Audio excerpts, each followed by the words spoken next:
Hallo und herzlich willkommen zu einem neuen Video auf meinem Kanal LDD Smart Home. Im heutigen Video möchte ich euch die Eufy S4 vorstellen.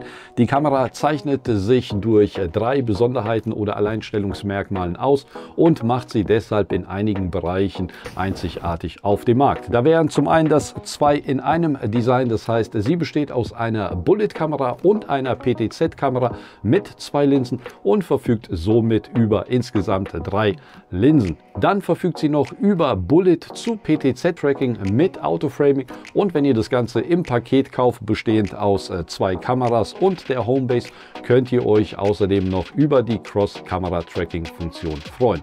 Und zum krönenden Abschluss wird das Ganze per Akku betrieben und verfügt über ein Solarmodul, das den Akku mit stolzen 5,5 Watt extrem schnell laden kann. Dann ist nochmal wichtig für euch zu wissen, die Eufy S4 wurde mir von Eufy vorab zum Testen zur Verfügung gestellt und ich teste das System seit jetzt circa 4 Wochen. Falls ihr also mehr wissen wollt, bleibt dran. Nach einem kurzen Intro erzähle ich euch alles Wissenswerte und sage euch, wie die Eufy S4 bei mir in meinem Test abgeschnitten hat und ob sich der Kauf lohnt. In diesem Sinne, viel Spaß mit dem Video. Bis gleich.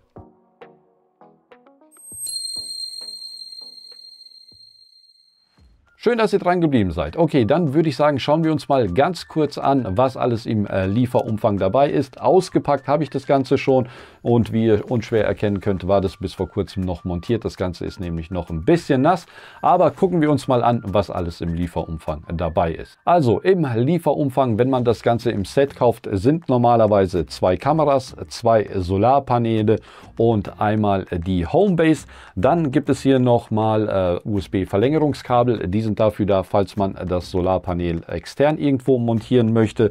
Dann gibt es hier nochmal 2 USB-C Ladekabel. Die sind dafür da, um den Akku zu laden, denn der kann auch mit einem normalen USB-Netzteil geladen werden.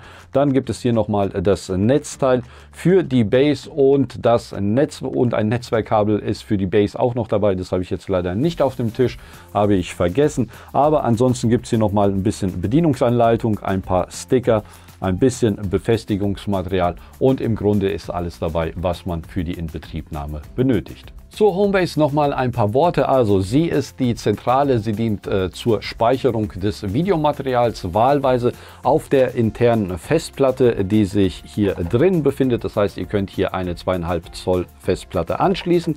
Oder ihr könnt das Ganze auf einer externen Festplatte speichern. Das heißt, ihr könnt hier eine USB-Festplatte hier hinten anschließen und könnt das Ganze dann darauf aufzeichnen. Das ist kein Muss. Die Kameras verfügen intern über einen 32 GB großen Speicher und den kann man natürlich auch noch per MicroSD auf 256 GB erweitern, falls man das möchte. Allerdings ermöglicht erst die Base die Nutzung aller KI-Features, auf die ich aber auch gleich nochmal im Detail eingehe. Ich habe die Homebase und die Kameras direkt in die Eufy-App eingebunden. Das Setup ist sehr einfach und es wird im Grunde jeder Schritt bis ins kleinste Detail gezeigt und erklärt. Die Prozedur ist im Grunde sehr einfach. Als erstes die Kamera mit dem Router verbinden, also ins Heimnetzwerk einbinden, dann das obligatorische Firmware-Update durchführen und dann die Base in Betrieb nehmen. Auch hier wieder als erstes die Firmware updaten und dann die Kameras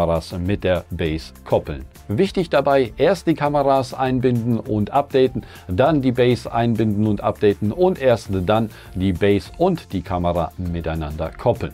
Die einzelnen Schritte sind wie gesagt in der App sehr gut erklärt und man wird durch den ganzen Prozess Schritt für Schritt durchgeführt. Kommen wir zum Herzstück der S4. Das ist das 2 in einem Design. Wir haben hier oben die fixe Bullet-Kamera und darunter befindet sich die PTZ-Kamera. Die fixe Kamera liefert ein 4K-Bild mit einem 130 Grad großen Blickwinkel. Sie behält dabei immer die Gesamtübersicht und wird auf einen zu überwachenden Bereich ausgerichtet. Wichtig, sie ist zwar starr, aber bei der Montage kann man den Winkel in der Vertikalen manuell neigen, um den optimalen Blickwinkel einzustellen, und man kann natürlich auch manuell den horizontalen Blickwinkel einstellen. Die PTZ-Kamera darunter liefert ein 2K-Bild, kann aber um 360 Grad horizontal horizontal geschwenkt werden und lässt sich natürlich auch vertikal neigen. Das wirklich Interessante bei diesem 2-in-1 Design ist, die fixe Kamera hält immer einen strategischen Bereich im Blick, den man überwachen möchte, und die bewegliche Kamera, also der PTZ-Teil, kann das Objekt verfolgen, falls es sich bewegen sollte. Das heißt, selbst wenn sich das Objekt aus dem Sichtfeld der fixen Kamera bewegt, die PTZ-Einheit der Kamera folgt dem Objekt und behält es immer im Fokus. So entstehen keine Lücken in der Aufzeichnung und man sieht immer alles, was vor sich geht. Eine andere Möglichkeit ist, dass man zum Beispiel die fixe Kamera in eine Richtung ausrichtet und den PTZ-Teil in eine andere Richtung ausrichtet, und so kann man einen sehr großen Bereich mit nur einer einzigen Kamera überwachen. Besonders wichtig für die Bildqualität ist, dass die PTZ-Kamera einen dreifachen optischen Zoom hat, und ob bei Tag oder bei Nacht, dieser optische Zoom liefert ein signifikant besseres Bild und ermöglicht es so, Gesichter oder Nummernschilder auch aus größerer Entfernung klar darzustellen. Kommen wir zu meinem absoluten Highlight, das KI-Tracking. Dieses System basiert ja auf mehreren cleveren Funktionen, zum einen dem Bullet-to-PTZ-Tracking inklusive Autoframing und dem Kamera-Cross-Tracking. Die S4 nutzt KI, um Personen, Gesichter, Tiere oder Autos zu erkennen, und sobald die obere Kamera eine Person in ihrem Sichtfeld erfasst, erfolgt das sogenannte Handover. Das heißt, die untere PTZ-Kamera übernimmt die Verfolgung, schwenkt und neigt sich automatisch, fokussiert auf das Gesicht und hält die Person so immer perfekt im Bild. Die andere Besonderheit dabei ist das Autoframing. Die KI entscheidet, je nachdem, was sie erkennt, wie nah oder wie weit weg sie von dem Objekt zoomt. Das heißt, wenn nur eine Person erkannt wird, zoomt sie so nah wie möglich, damit die Person gut erkennbar ist.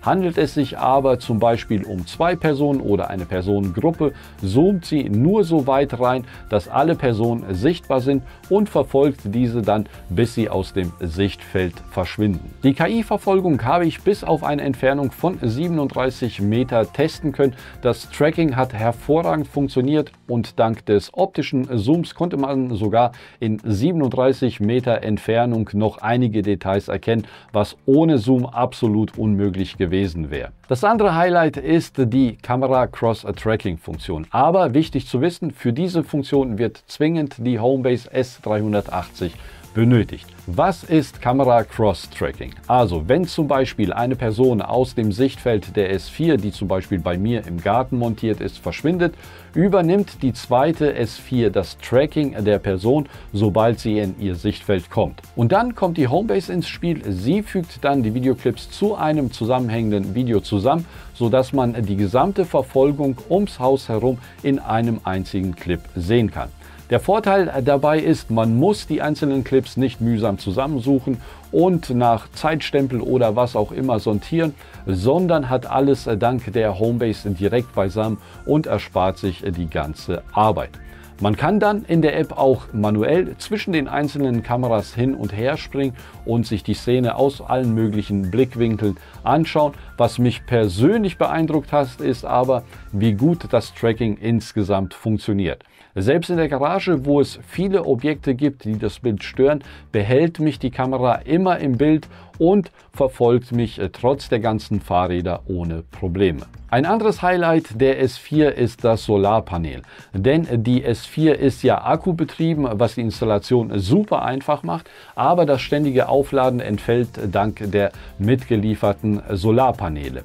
Das Besondere daran ist, sie laden mit 5,5 Watt sehr schnell auf. Ich habe das Ganze mal getestet, denn die Bedingungen aktuell sind dafür mehr oder weniger perfekt, denn Sonne war in den letzten 14 Tagen Mangelware und deswegen konnte ich das super gut testen. Also, was habe ich gemacht? Ich habe zuerst mal die Solarpaneele von der Kamera getrennt, dann habe ich die Kamera so lange strapaziert, bis der Akku auf 9% gesunken ist. Das hat ein paar Tage gedauert und dann habe ich zugesehen, wie das Ganze wieder lädt. Das heißt, ich habe das Solarmodul wieder montiert und mal geschaut, wie lange sie braucht, um geladen zu werden, wenn die Sonne scheint, beziehungsweise wirklich Sonne geschienen hat nicht, denn es war permanent bewölkt.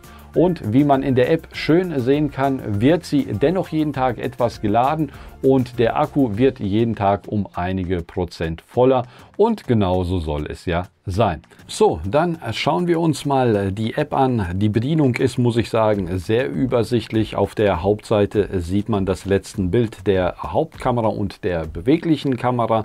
Dann kann man natürlich sich auch das Live-Bild der Kamera anzeigen lassen und man kann die PTZ-Kamera natürlich auch über die App steuern. Dann ein sehr interessanter Punkt ist die Gesichtserkennung. In der App kann man Gesichter zum Beispiel hinterlegen oder erkannte Gesichter an irgendwelchen Namen zuordnen.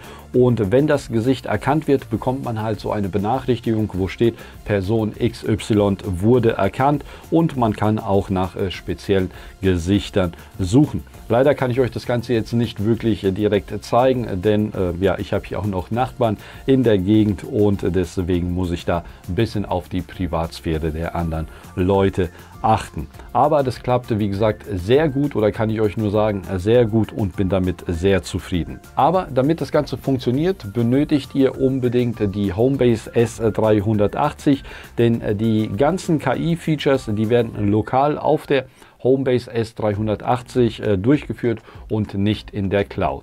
Was auch noch wichtig ist, vor allem in Bezug auf privat und lokal, ist das Schwärzen von öffentlichen Bereichen oder Bereichen, die nicht gefilmt werden dürfen. Das Besondere hier an dieser Kamera ist ja, dass wir die PTZ-Einheit haben, und bei dieser müssen wir natürlich auch sicherstellen, dass die Privatsphäre dann auch noch eingehalten wird. Das Besondere ist, dass mit dieser Kamera das Ganze möglich ist. Das heißt, man zeichnet die private Zone ein oder den Bereich ein, und sobald sich dann die PTZ-Einheit in diesen Bildausschnitt dreht, wird der zuvor geschwärzte Bereich unkenntlich gemacht und das Ganze funktioniert recht gut. Okay, dann würde ich sagen, schauen wir uns mal einige Punkte in den Einstellungen ein, was es da alles gibt. Also, ihr könnt unter Bewegungserkennung festlegen, ob die Kamera prinzipiell auf Bewegungen reagieren soll, und unter Aktivitätsbereich, dort könnt ihr Bereiche einzeichnen, wo auf Bewegung reagiert werden soll.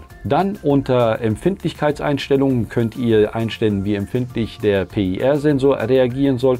Ich hatte den immer auf Stufe 4 stehen, und bei Bewegungserkennungsbereich, dort habe ich es immer auf 7 stehen gehabt, was ungefähr 12 Metern entspricht, und war damit eigentlich sehr zufrieden. Dann bei Erkennungsreaktionen, dort könnt ihr einstellen, auf was die Kamera reagieren soll und ob ihr benachrichtigt werden sollt oder nicht. Unter Schwenk- und Neig-Einstellungen könnt ihr die Presets für die PTZ-Einheit festlegen. Das macht ihr unter voreingestellte Position. Dann könnt ihr bzw. solltet ihr auch noch die KI-Nachverfolgung aktivieren und natürlich die Verfolgung von Bullet zu PTZ-Kamera aktivieren, denn das sind mehr oder weniger die Highlights der Kamera. Auf die grundlegenden Einstellungen gehe ich jetzt nicht ein, die sind nicht weiter relevant für uns. Kommen wir zu Power Manager. Also dort könnt ihr unter Gesamtleistung euch anschauen, wie der Akku der letzten Tage geladen wurde, wie die Solarladung war und wie der Verbrauch an sich war. Unter Erkennungsstatistiken seht ihr, wie oft sie Ereignisse erkannt hat und aufgezeichnet hat und wie lange sie insgesamt in Betrieb war. Unter Betriebsmodus, dort könnt ihr umstellen zwischen Batteriebetrieb und Netzstrom, denn ihr könnt das Ganze natürlich auch mit einem Netzteil mit Strom versorgen, und dann könnt ihr noch wählen, ob ihr optimale Akkulebensdauer haben möchtet oder optimale Überwachung oder das Ganze manuell anpassen möchtet.